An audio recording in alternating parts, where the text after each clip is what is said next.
and you're slaying people. It's fine. I'm so proud of you. You're gonna be the best Apex player in the world. Or not, because you're gonna be a surgeon. Yep, Mama's over there. Oh, is it milk break? Did you slay so hard you needed to take a hydration break? I dig it. What's going on, everybody? John here with Loot Energy, and welcome to episode 2 of Loot Up. This is the podcast, the vlog, where we just talk about all things business, all things health and fitness, and all things gaming. It's early in the morning here in Michigan, and it is cold, hence the Merry Liftmas shirt. So no lift, no gift. Today I wanted to talk about how I started it, because there were a lot of things that I kind of knew going into it that would be difficult, and then there were things that I had no clue even existed until I got emails saying, hey, you need to do this first. So if there's anyone out there that's watching that wants to start their own business, and you're kind of in the same boat as I am, hopefully this is going to help you out a bunch. But the very first thing, you need an idea. And an idea that you think that people are going to want, right?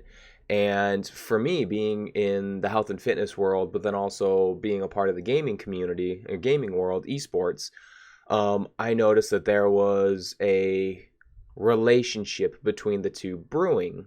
And what I mean by that is gamers want to be healthier. Gamers want to be a little bit fitter. And also, the fitter you are, the better you're going to perform. So I came up with the idea. I came up with a clean energy drink because I looked at the world of health and fitness, and they had a ton of supplements: protein powder, pre-workout, intra-workout, meal replacement bars. If you could think it exists, it probably existed. So then I looked at supplements in the gaming world, and a lot of it was just energy drinks. Now, you do have some like nutritious snacks. You have some like prepackaged nutritionally dense foods and whatnot, but I wanted to create a niche item for people who are like me, who are into health and fitness but are also into gaming, and people who wanted that little extra step in the right direction. So Loot Energy was born. At first we took a very Ron Swanson approach to it, and we just called it Clean Energy Drink. Hire a very good building company for your construction needs, or do not. I am not a beggar. But then we realized that a lot of people were marketing Clean Energy Drink, Clean Energy this, Clean Energy that, not only from the energy drink standpoint, but also from clean energy, like solar energy, wind energy, and so forth. So we just kind of nixed that. We then thought of the name Gamerade, since there was Gatorade and Powerade and FitAid, and then we realized that we don't want to deal with that hassle just in case there was some sort of issue. So then I started just researching names for the company, right? Names for the business. And I wanted to be game-centric, but I didn't want it to be so campy and corny and cheesy. I was playing Borderlands, and I was like, hot damn, I cannot get the loot that I'm looking for. For anyone who was curious, it was Borderlands 2, and it was the Unkempt Herald double penetrating version. And I was like, loot energy. And I was like, oh shit, I really, really like that. And so then snagged all the socials. If you think you have a great name for a company, first of all, go to social media, type it in. If it's not there, snag all of the handles. Instagram, TikTok, Twitter, YouTube, Gmail, snag them all.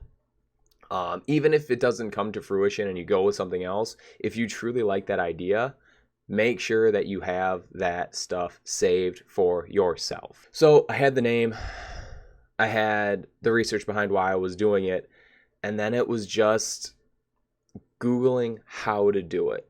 You know, a lot of people say like, well, John, I don't know how to start my own business.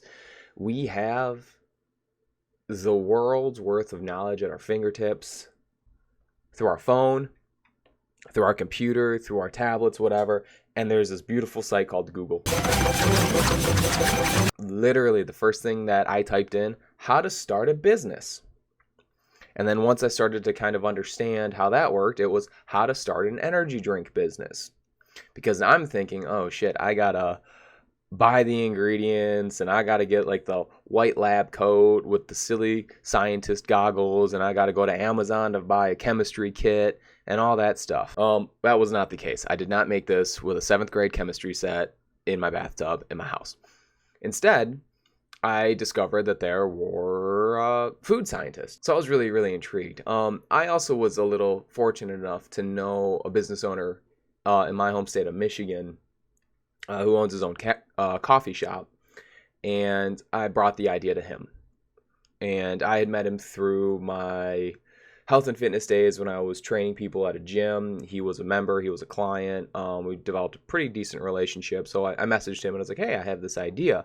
And he was like, yeah, food scientists exist. And actually, there's a group here in Michigan that handles developing formulas. So that was a really nice connection that I had made. I was 32 or 31 when I started Loot Energy, when I started this business. And throughout those years, I've been involved in a professional career through health and fitness, and I've made connections. I've met people. For those of you that are just starting out, they're like, well, John, I'm 18. I don't know anyone. I know my classmates and maybe some teachers.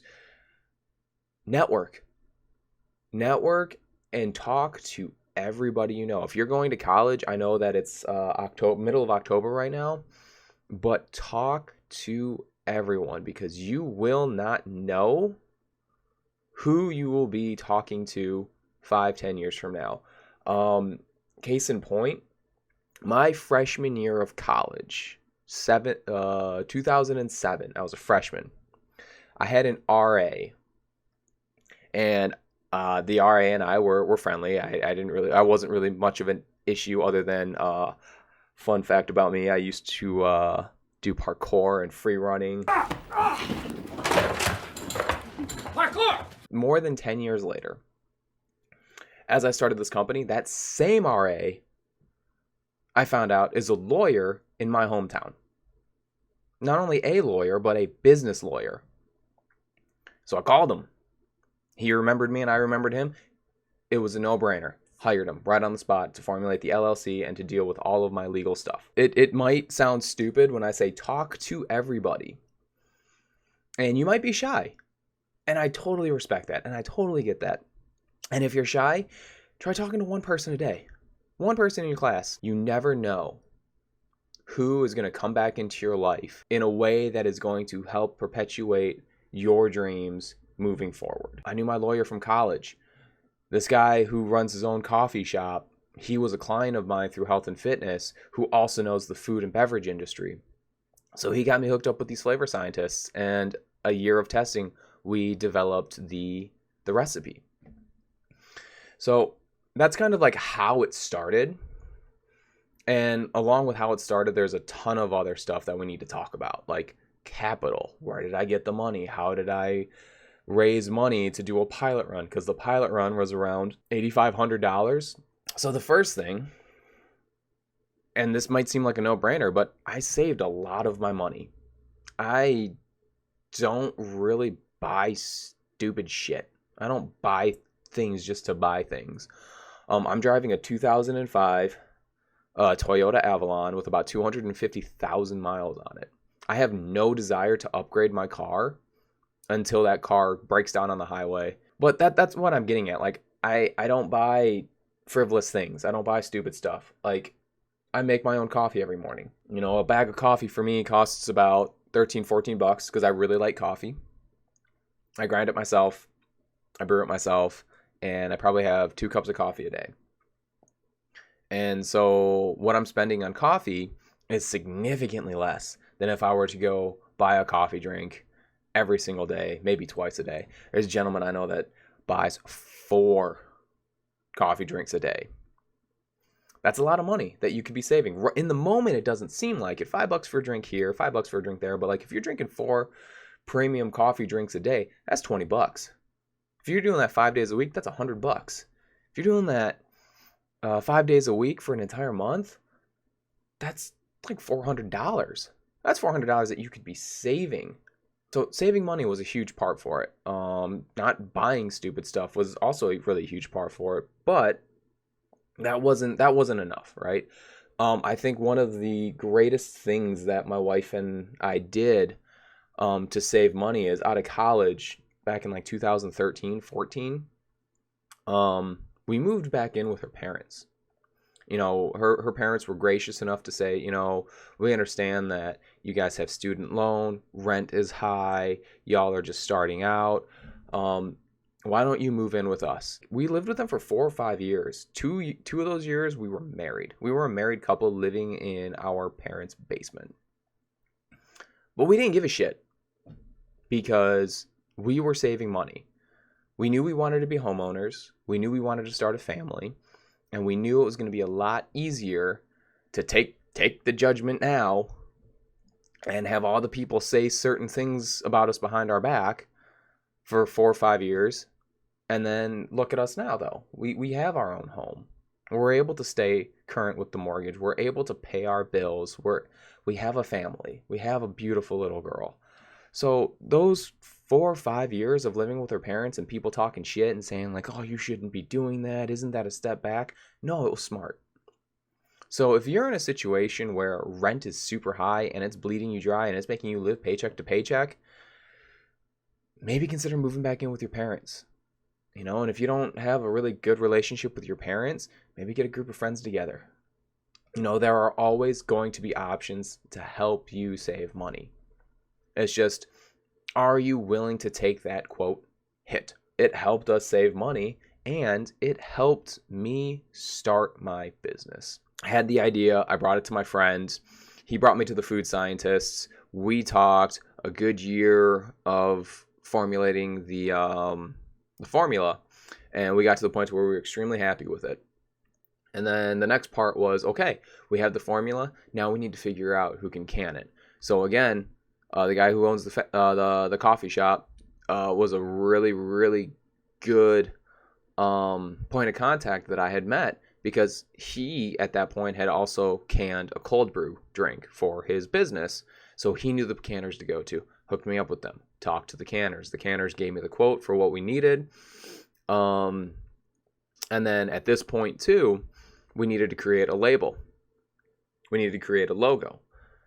My sister went to school for graphic design. Called her and I said, hey, I have this idea, and instantly came up with the logos that you see now, the Loot Energy logo. And if you flip it to the side, how it's smiling, we call that our mascot, and that mascot is Looty. You know, but even if you're not as lucky as I am to have a sister or a family member that's a graphic design major to help you with all of your creative, Google, Instagram, TikTok, people put their shit out there all the time looking for business. You will be able to find one. And I thought creating a label was just putting the ingredients on there, doing this, doing that, blah, blah, blah, blah, blah. So the label guy that I found was like, well, it's a little bit more than that. We need daily values of all of your ingredients. And I was like, oh, God. And then I also found out that there were label rules, laws, and regulations that I had to follow provided by the FDA. And so then I spent a whole day reading a 200 to 250 page PDF on label laws. Wool, host, annual, host, annual, annual meeting of the It's a big one. International Preservation Society tomorrow night. Following these rules, like it was specific font size, it was spacing of the words, spacing of, so it was crazy. It was one of those things where I didn't expect. We did that. We followed the rules, gave all of that stuff to my label guy. He looked it over. He said everything looked good, and they were like, "Oh, we need a barcode." And I was like, "Shit, I need a barcode. How do I get a barcode?" So then again, Google, where do I get barcodes? Another part happened where it was like, there was some confusion between the food scientists and the people canning it, and they said like, oh, well, we need the ingredients. So then I bought the ingredients because that was my responsibility. But then I came up with like a Prop 65 warning, and I had no idea what that is. So I spent the entire day reading about Prop 65 or 64 or whatever it was, and it was just about like harsh metal contaminations and whatnot, and it wasn't anything I truly needed to worry about. So there were a lot of things that I had expected, like I expected that the label would take a while. I expected that taste testing would take a while. I expected that raising capital would take a while. What I didn't expect, 200-page FDA document about label laws and regulations. Another 50-page document about daily values. And then on top of that, if a product exceeds the daily value, which is like 100%, are there side effects? So then I had to research that. MDARD was a thing that I had never really thought of. Had to research that. Prop 65 or Prop whatever it was. I didn't know what that was, so I had to research that. And then one that was like a no-brainer to me when I heard about it was product liability insurance. Say someone drinks 87 cans of Loot Energy and gets sick and sues me. Oh, we are gonna sue you! I need to be protected against that. And so then I called and first of all, I was like, I have no idea what product liability insurance is. So I called like Jake from State Farm and like, yeah, we don't do that. Google, what is product liability insurance and where can I get it? And then I found a couple groups and blah, blah, blah, blah, blah. I had a friend that deals with some insurance people. So I called him and he says, oh yeah, go with this group. And again, connections. This other friend that I have, he was also a member of the gym that I was working at when I first started in the health and fitness world. He also sold us our first house. So got the product liability insurance, shipped all of the ingredients over to the canner. They canned it, paid all of the bills that I needed to pay, all the invoices that I needed to pay. And then they delivered all of my product. You know, I went to school to be a lawyer. And then I jumped into the health and fitness world, and now I own my own business. Google has been my best friend. YouTube has been my best friend. And lately, Shark Tank has been my best friend. And some of y'all might laugh at that, but I watch Shark Tank because you have legitimate investors and legitimate entrepreneurs that are striking deals. And so they're talking about equity, percentages, valuations. They're using a lot of business jargon that I don't know. So I watch an episode of Shark Tank, and when they say a word that I can't define, I pause it and I Google it and I write it down so that now I know. So now when I know when I go into an investor meeting and they say these words, I can keep up. I hope this was extremely helpful for you. I hope that you kind of walked away with some tips and tricks on how to start your own business, on what to expect and what to not expect, but now expect, if that makes any sense. But yeah, there was a ton of things that I knew I would have to handle going into it. And then there were a ton of things that just kind of like blindsided me and slapped me in the face.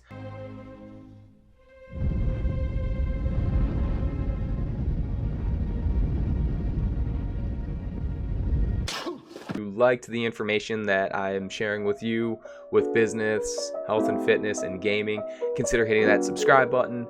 If not, no hurt feelings. I'm just hoping that everyone who comes to the channel is able to learn something and take something away to potentially start their own business and to follow their own dreams. So until next time, loot up, be legendary.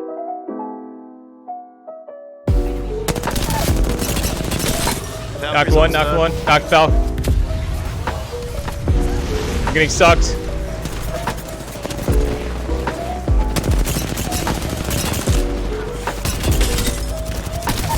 Knocked one. I cracked Seer. Knocked Seer.